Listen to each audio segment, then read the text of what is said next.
My name is Mark Dion. I'm a visual artist. I work in the form of installation and complex sculpture, and I was brought here to do a commission for the Porthmeor studios. This is the work. It's called The Maritime Artist.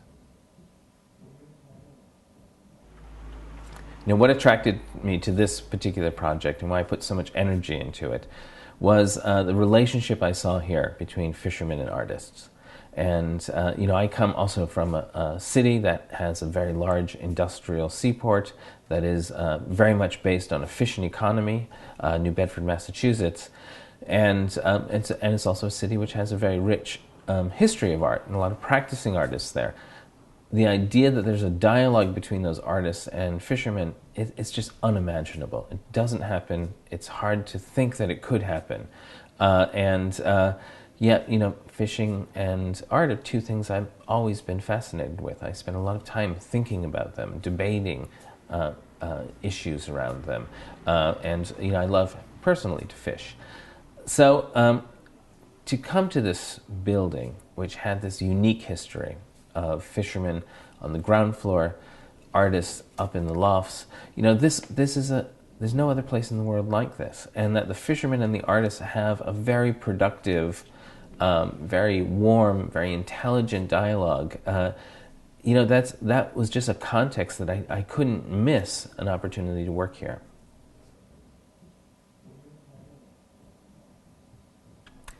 You know, one of the interesting things about this place is that I am, you know, fascinated with both fishing and painting. You know, I have a deep respect with big-scale industrial fishing, like is represented in this work, and also with painting and the history of painting. But I'm not a painter. You know, I've never painted. I probably never will be a painter. But nevertheless, I enjoy, respect, and I hope understand a little bit about what artists do when they're painting, the kind of dialogue they're having with the history of art. In the same way I understand from the outside how fishermen think about the sea, how they think about their resource, how they have to be, you know, natural historians, how they have to understand what fish are and what they do.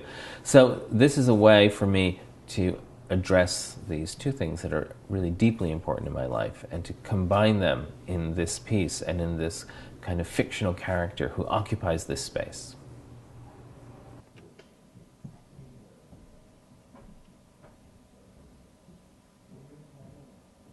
So, you know, there are a lot of aspects of this work that may not be visible to the viewers, and one of those is the way it was produced. You know, that this is a very deeply collaborative endeavor. So, you know, we have the fishing gear that belongs to the fishermen here that is their collection, and of John Pierce and others, and other fishermen who've given us elements to add a sense of realism to this work, add a sense of authenticity. And they've also been incredibly helpful in allowing me to put things, to display things in a way that makes sense. You know, so there are no mistakes here in how the objects are hung or how things are juxtaposed, that these are real.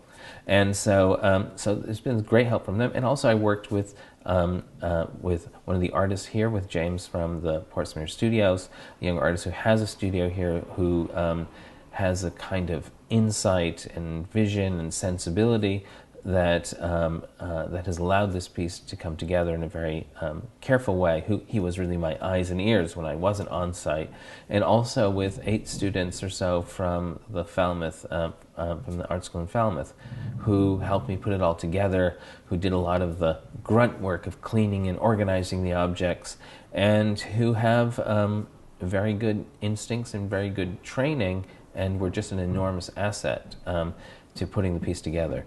So it is a group effort. There's a lot of people who worked on this piece, and I think that's part of its success, is that a lot of these hands brought subtlety to how the thing finally works.